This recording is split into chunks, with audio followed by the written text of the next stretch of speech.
Petunjuknya adalah arti Palestina ataupun Israel nih buat manusia. Kalau secara rohani, Palestina itu melambangkan yang dijajah. Tapi bukan berarti Palestina sana. Tapi banyak orang nih yang mengalami namanya penindasan, baik secara mental ataupun fisik. Dan ini bisa terjadi di mana aja. Nggak perlu di Palestina, di Jawa saja mengalami yang namanya penjajahan secara mental, secara pikiran. Artinya apa? Bahwa selama ini kita itu didoktrin tentang apa? Tentang yang mengenal Tuhan itu hanya versi Islam Arab, sedangkan yang lain enggak. Nah, itu kenapa banyak sekali yang mengatakan orang Jawa itu sesat dan sebagainya. Tapi kalau kalian mau kembali ke belajar lagi bahwa nenek moyang kita itu sudah mengenal Tuhan secara zat, sifat, dan karakternya dari zaman bahula sampai ke sekarang. Jadi ketika agama masuk, kita oke-oke aja menerima agama itu. Karena apa? Karena sesuai dengan diri kita. Kita tinggal memperbaiki akhlak, moral, dan perbuatan kita ini. Jadi orang Jawa itu lebih ke makrifatnya atau manunggaling kaulah Gusti. Artinya apa? Rohani kita, spirit kita itu udah mengenal Tuhan. Nah, kemudian datang nih agama-agama yang mengajarkan tentang perbaikan akhlak, moral, etika. Cocok nih seperti baju kita. Jadi biar manusia ini terlihat cantik, terlihat tampan. Karena apa? Karena punya akhlak yang baik, moral yang baik, etika yang baik, budi pekerti yang baik. Ini kalau biasanya kita itu memandang baju yang mewah itu sebagai alat agar manusia terlihat cantik, tapi salah. Sebenarnya akhlak, moral, etika itu sebagai baju dalaman kita ini yang terlihat lebih cantik secara alami atau natural atau inner beauty, agar kita itu menyerlah karisma kita, berwibawa. Ini kalau orang-orang zaman dulu, makanya kenapa sering mandi kembang atau lainnya, itu lebih ke natural atau lebih auranya menyerlah. Beda dengan sekarang. Sekarang itu mereka itu nggak peduli sama akhlaknya, nggak peduli sama moral etikanya, tapi mereka pengen cantik, pengen ganteng, operasi plastik, suntik putih. Ini yang menyebabkan moral akhlaknya zaman sekarang itu jauh di titik terendah. Dan karena aku perempuan, aku menganjurkan banget nih buat perempuan-perempuan, apalagi yang hamil, banyak-banyakin berdoa, banyak-banyakin beribadah. Kenapa?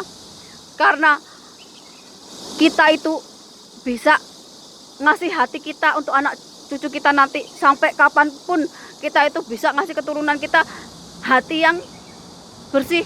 Kenapa? Karena ketika kita berdoa, kita memanjatkan pujian kepada Tuhan. Agar apa? Agar anak keturunan kita itu juga diberkati Tuhan. Itu kenapa kalau orang hamil, orang menyusui itu dianjurkan banget untuk berdoa sama Tuhan, untuk banyak-banyakin beribadah. Agar apa? Agar anaknya itu mengikuti jejak kita. Kok saya tahu? Karena saya mengikuti jejak orang tua saya, mbah saya.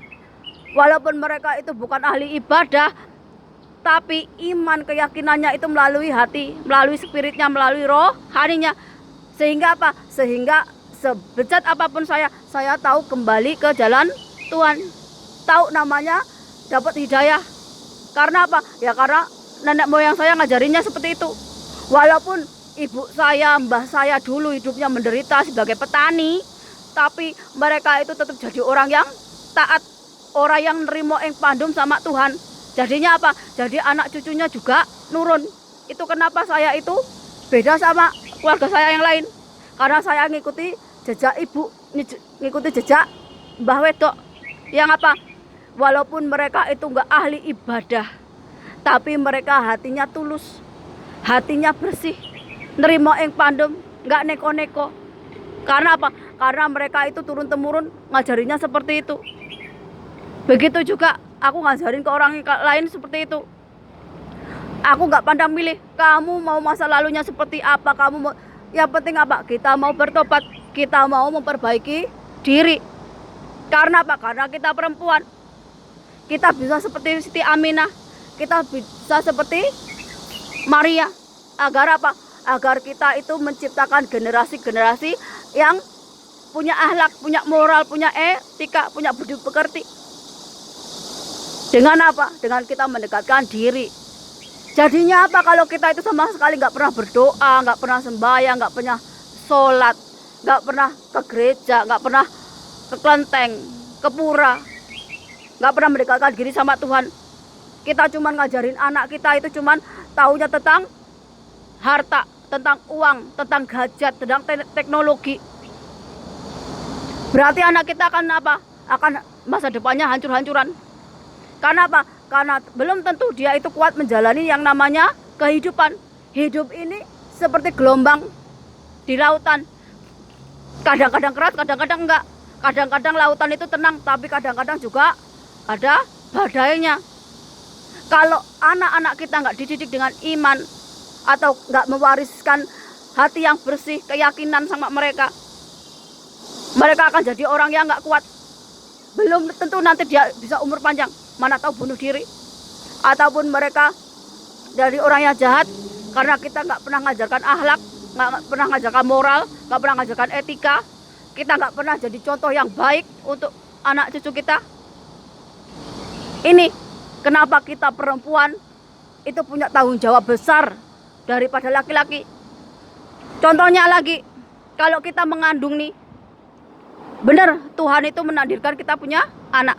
Tapi di tangan perempuan inilah si jabang bayi itu bakalan hidup atau enggak.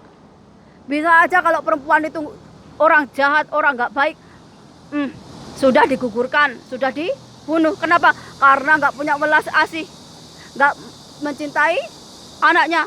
Tapi kalau dia punya welas asih, dia ingat dosa, dia ingat Tuhan, maka dia akan melahirkan anaknya. Makanya gak ada anak namanya anak haram. Semua anak itu suci. Yang salah kadang-kadang adalah orang tuanya. Ini banyak kasus nih, orang buang anak, bunuh anak hanya karena malu. Tapi gak takut sama Tuhan. Anak jadi dibuang, dibunuh, diaborsi. Ini yang kadang-kadang kita udah dosa, nambahin dosa lagi. Iya kalau kita itu bisa tobat atau memperbaiki diri. Lah kalau enggak ini kadang-kadang kita nggak takut sama Tuhan. Kita nggak takut dengan azab. Tapi kita itu selalu menyalahkan takdir, menyalahkan Tuhan atas perbuatan diri kita. Dan sebagai perempuan, kalau saya suruh milih antara bencana alam dengan peperangan, tentu saya milih bencana alam. Kenapa? Karena peperangan ini hanya membawa kesengsaraan untuk rakyat. Yang enak hanya pemimpinnya. Pemimpinnya hanya tinggal nyuruh. Tapi rakyatnya yang mati. Entah kelaparan, entah disiksa dan sebagainya. Bagaimana dengan bencana? Bencana itu karena ulah manusia sendiri yang suka merusak alam. Lah kalau manusia itu gak mau kena bencana ya jangan merusak alam. Tapi kalau manusianya aja gak sadar diri, ya sudah kena bencana alam. Lah kalau bencana alam ini datang, gak kira kamu baik, gak kira kamu jahat, pasti tetap dibersihkan. Kenapa? Karena alam itu gak bakalan tebang pilih kalau sudah pakai hukum Tuhan, hukum alam. Kalau kamu mati dalam keadaan baik, berarti kamu mati dalam keadaan jihad. Tapi kalau kamu dalam keadaan jahat mati, ya berarti kamu masuk neraka, kayak gitu aja. Benar, kita diajarkan surga akhirat. Tapi jangan lupa dengan kita di dunia, sama seperti kita beriman sama Tuhan atau bahasa langitan contohnya. Tapi kita jangan lupa dengan ibu bumi yang sudah membesarkan kita, ngasih makan kita lewat udara, air, tanah, sampai kita itu bisa gede dari orok. Tapi kita nggak pernah bersyukur sama alam, udah dikasih kehidupan, malah kita merusak alam itu. Kita nggak bisa berbagi dengan makhluk Tuhan lainnya. Bener, kita beriman sama Tuhan dengan keyakinan kita. Tapi kita juga jangan lupa, kita itu hidup di dunia. Kita harus bisa menempatkan diri. Jangan juga mudah ketipu nih. Apalagi dengan ahli spiritual, rohani dan sebagainya. Namanya wahyu, ilham, petunjuk, itu nggak bisa dicari. Tapi itu pemberian Tuhan. Bok, kamu mau sampai nungging sampai kiamat, kalau hatimu rusak, hatimu gak kotor, hatimu gak bersih, kamu gak bakalan dapat wahyu, kamu gak bakalan dapat ilham, kamu gak bakalan dapat petunjuk. Karena kalau kamu mau dapat sesuatu dari Tuhan, berarti kamu harus membersihkan diri. Jadi saya ini kebuka ilmunya tentang apa? Oh, ternyata banyak orang cerdas, orang pinter nih, suka mengatasnamakan Tuhan, mengatasnamakan nabinya, mengatasnamakan apapun cuma untuk kepentingannya sendiri, untuk membenarkan tingkah lakunya. Entah itu yang sejenis, entah itu pengen kaya. Ini, oh ternyata yang jadi lawanku bukan orang yang goblok, bukan orang yang gak tahu apa-apa, justru orang-orang pinter, orang-orang yang punya kekuasaan, punya jabatan, tapi yang menyalahgunakan pemberian Tuhan itu.